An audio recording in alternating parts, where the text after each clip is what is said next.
everybody, welcome back to my YouTube channel. Welcome back to my YouTube channel. Oyindufuluperani Mashapa. Ngonayana wa Muvenda. And if you're here for the first time, welcome. If you're a returning subscriber, a veteran in this channel, welcome back for yet another exciting episode of Risk Money and Insurance. And so today, I just want to say thank you so much. The last video had amazing engagements. A lot of people were saying, oh my gosh, I didn't realize that I spent so much on groceries. Other people were also saying, oh man, I've seen this problem and I'm currently working on it. And for me, that's the important part, right? Is to actually identify, the areas where we're leaking in our finances and, go back to fixing those. And so if you haven't watched that video on, how I reduced my grocery bill from 3.5 to 1.5 a month, please go check it out. And a question that a lot of people were asking was around, when you say groceries, do you mean toiletries as well and all your household cleaning stuff? And the answer is definitely yes. So I mean literally everything from my groceries, my toiletries, from all the cleaning stuff that I need in the house and stuff.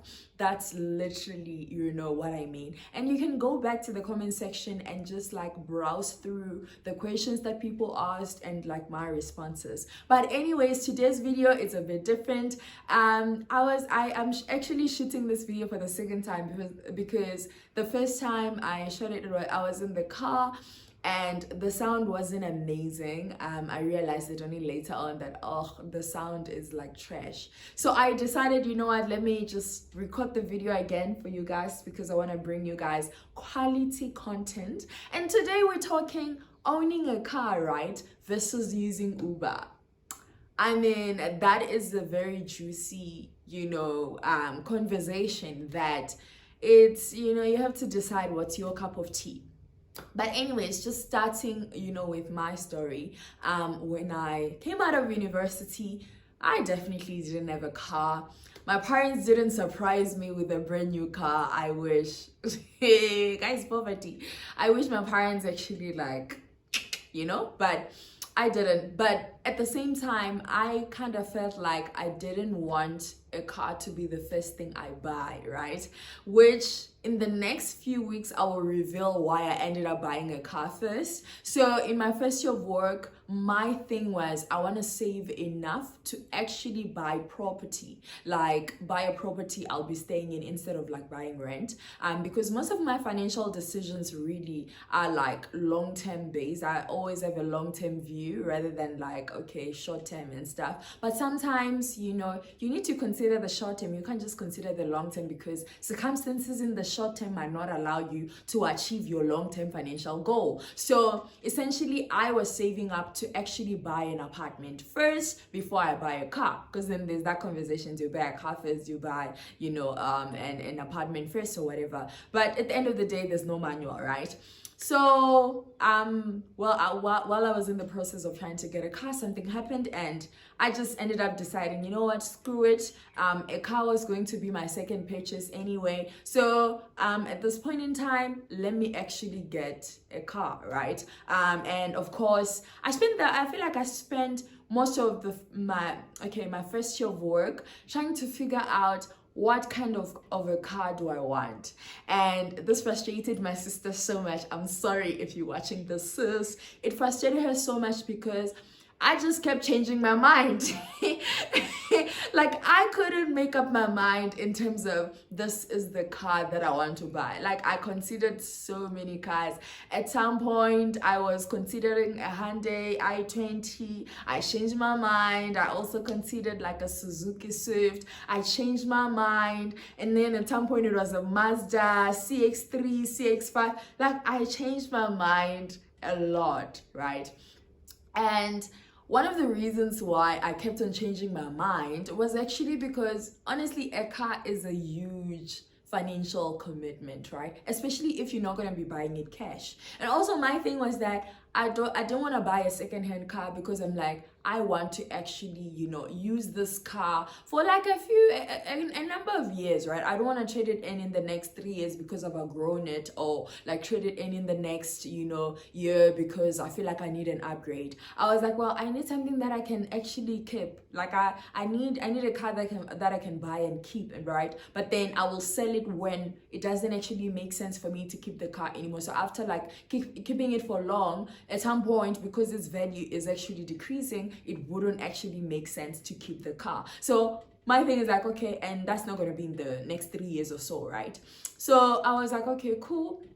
So then I went around. I mean, at the end of the day, I was looking at my Uber bill, of course, what I was using on Uber to get around, and also, what I'll normally just pay per month, right? And just like comparing the two to say, well, does it really make sense for me to actually, buy a car? And the funny thing is, you see all those cars, around and stuff, you go check them out and you realize like your installment per month will be somewhere around 4 point something or 5 point something, right? And then that is even before like petrol, before insurance, before all these other small things that your car need, like, okay, your oils, your what do they call it? They replace it in my car at some point. Deep what freeze or something. Oil freeze for the engine to cool down the engine. I don't know what it is, but like all those things, right? They sort of accumulate, and sometimes your tire might burst. You might have to replace your tire and stuff. Like, it's a lot.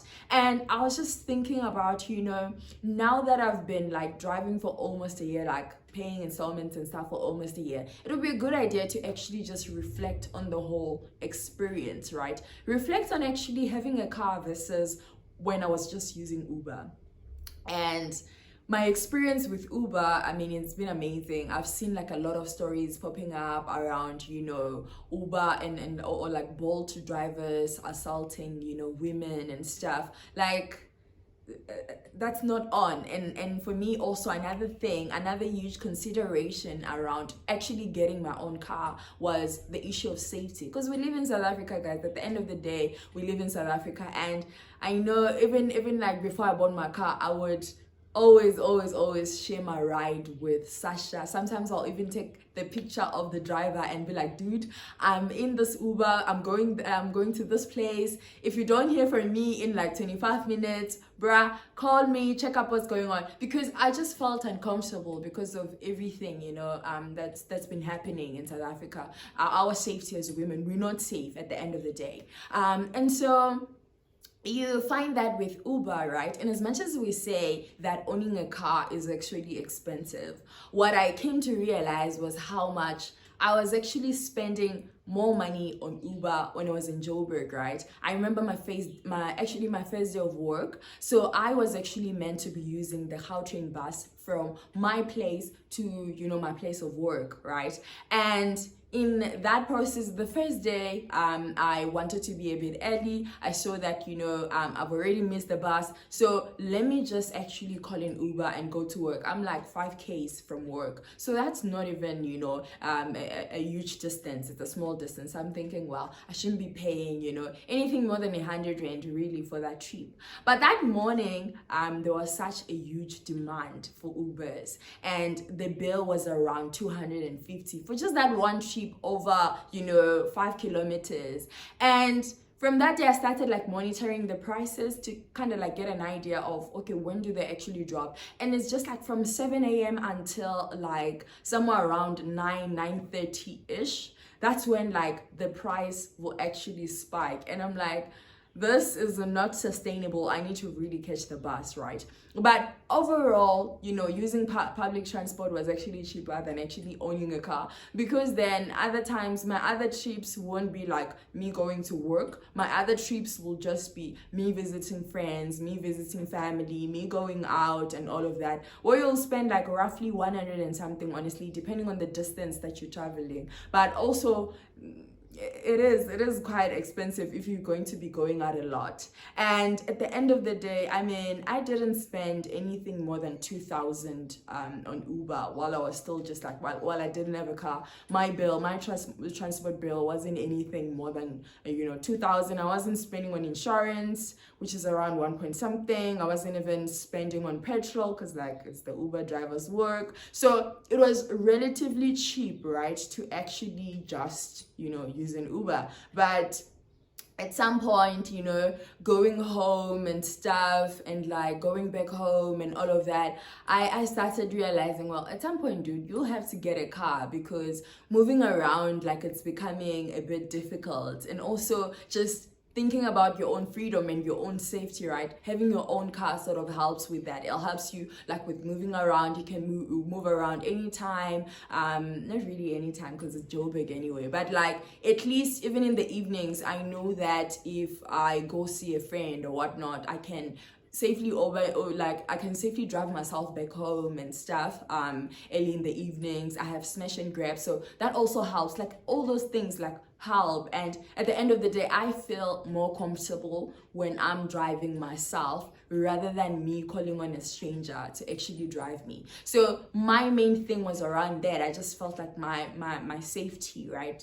It's important, and having the liberty to actually drive myself around is actually like important, despite like a car being like relatively expensive, because at the end of the day, it's not just about being able to pay for your installment. You need to think about insurance, you need to think about petrol, you need to think about maintaining your car, because like things happen, scratches, dents, whatever, they happen, right? And those can, if you're not insured for those, then like expenses will arise from that. You also need to really think about your oil, replacing your oil every now and again, and like whatever coolant they sell for the engine and stuff. So those are like the important things. And also like parking tickets, hey, like you realize how much that a car is actually an expense at the end of the day. And as much as it is an asset that decreases in value over time, like it costs you, right? And at the end of the day, you need to make sure that you do get a car that you can afford, right? And you can pay everything. Like literally, it's not just about the installment, but also all the other related costs and everything.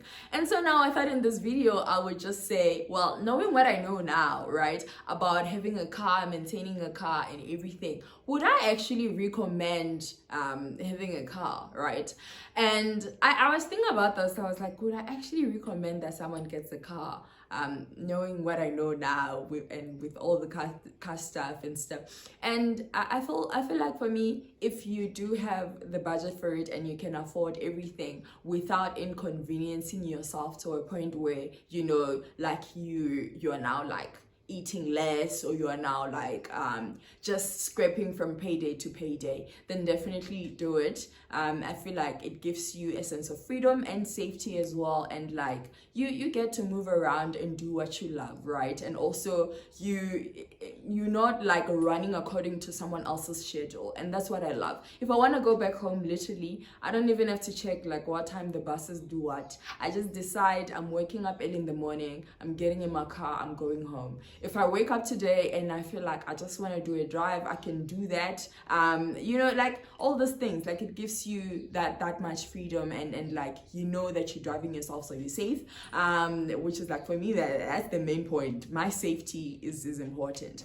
and also another thing with having a car is, of course, because you paying these installments on a monthly basis, right? Whether you use your car or you don't use your car, like it's the same jazz, like you still pay the same amount. Whereas with an Uber, well, if you're not really using, if you're not moving around and stuff, especially now where people are working from home and all of that, you can really like get to save a lot. And also I would recommend like having enough time for you to save before you actually buy a car, because then once you have that car, then it's like you have this fixed amount of money that is going out every single month, whether you like it or not. So if you don't have enough saving, and if you buy a car that is too expensive for your budget, then you might not be able to save as a result, because all your money will, not all of your money, but majority of it will literally go towards your car, and you won't have enough, money left for you to actually save. So it's one of the, things that you need to consider, that it's not just about me being able to pay all these things, but what about me still being able to save while having a car, me still being able to invest while having a car. That's also a very important point to consider. And at the end of the day, I think sometimes it's just a thing of you don't have an option, like you need a car because of work purposes. Then for those cases, you just need to make sure that you can actually get something that you can afford at the end of the day. And that's how a lot of people end up with balloon payments and all of that, because at that point it's like you are literally being forced. But if you can push the decision to not buy a car immediately, then I'll definitely say do that. Save, think clearly, think properly around what you want to do and all of that, and how you will sort of structure your income. And also an important thing is, before you even go out there, right, to say, well, I want to now start chase driving cars and all of that, it's also very important to have a number in your head, for how much are you actually willing to spend for your car per month, including insurance and all this, petrol and all these other things. Like, have that number in mind, and before you even step into the dealership, you must have that number in mind, because if you don't, then you're gonna find a car that you can't afford, and then they're gonna add balloons and everything, and then you're gonna be thinking, I got a really great deal, whereas you just buried yourself right in this hole that someday, somehow, you'll need to dig yourself out of it. So at the end of the day, having a car versus Uber, I'll still stick to my car. Yeah, I love my car. I'll still stick to my car. But do I regret buying it later on and not immediately after, starting with work? I definitely don't regret. I feel like that period between university and actually lending my car, right, the year and a few months between varsity and actually buying my first car, that gave me a bit of time, because I had a lot of money. I didn't have major responsibility, so I literally used that time to capitalize on saving and investing, and that really worked out for me at the end of the day. So I'll definitely say, before you commit, make sure that you know what you're getting yourself into. But anyways, I would just like to hear from you in the comment section. Do you regret buying your car? Do you actually regret buying a car? Would you actually say buying my car was one of the biggest mistakes that I've ever made? So give me your thoughts in the comment section below. Don't forget to like, comment, share, and subscribe. I love you guys so much. Mwah. I'll see you in the next video. Oh, bye.